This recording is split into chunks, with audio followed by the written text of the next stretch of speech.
because I got to skip a math exam. But for the rest of the world, not so much. Because in a matter of days, the entire world was flipped upside down and we were all locked away in our homes. And the education system in particular was in complete chaos. My mom and I had been one of those unfortunate ones who had gotten stuck in India at that time. Now, you might be thinking, isn't that supposed to be a good thing? But you need to realize that my grandparents' house isn't exactly what you call lively. So if the word of the murderous pandemic had not been scary enough, the feelings of isolation definitely were.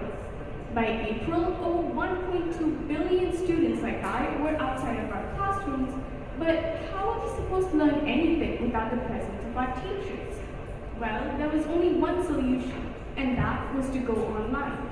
Immediately, hundreds of students started to convert to online platforms such as MS Teams, Zoom, WhatsApp, and believe it or not, even TikTok. It caused what was known as the largest online movement in the history of education.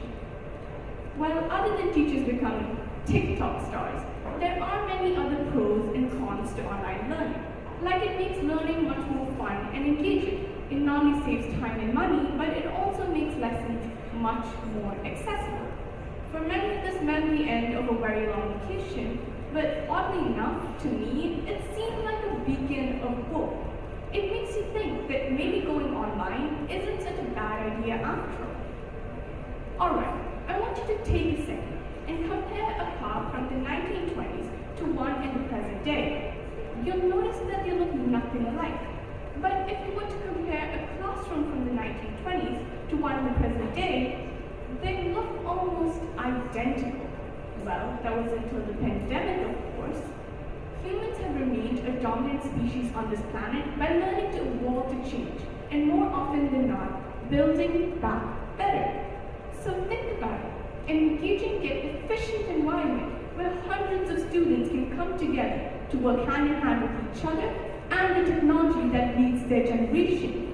It could possibly close socioeconomic, gender, and income gaps in society and provide every child the right to primary education.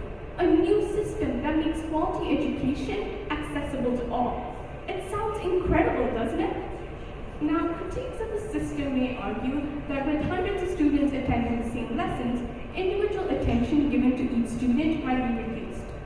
But we need to realize that the future of education is not based on spoon feeding. Rather, if education wanted to make a significant impact in its field, it would need to create a generation that can not only lead innovation, but foster creativity. So, what is the secret sauce that makes these aspirations alchemize into reality? Self-learning, of course. It is proven that in 3 cases out of 5, students who practice self-learning were much more responsible and efficient in the workplace. So, shouldn't we be responsible for creating a workforce that's fit for the 21st century rather than a horde of mindless factory workers soon to be replaced by AI? Another disadvantage often brought up is the lack of social interaction in the classroom. Many times, students feel as though they're talking to a flat screen of polka-dotted circles, and it is definitely not as fun as I make it sound. We know that social interaction plays a key role in a child's personal, academic, and professional spheres. So why would it make sense to remove such a crucial part of a child's education? The answer is quite simple. It's that we shouldn't. It should be included. But the future is bold, and with new technologies such as the Web 3.0 or the Metaverse, this can hopefully be a thing of the past. We need to realize that our world is more connected than ever. But going online is merely the first step of this complex evolution towards the modernized classroom.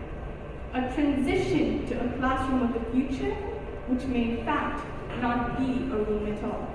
Thank you.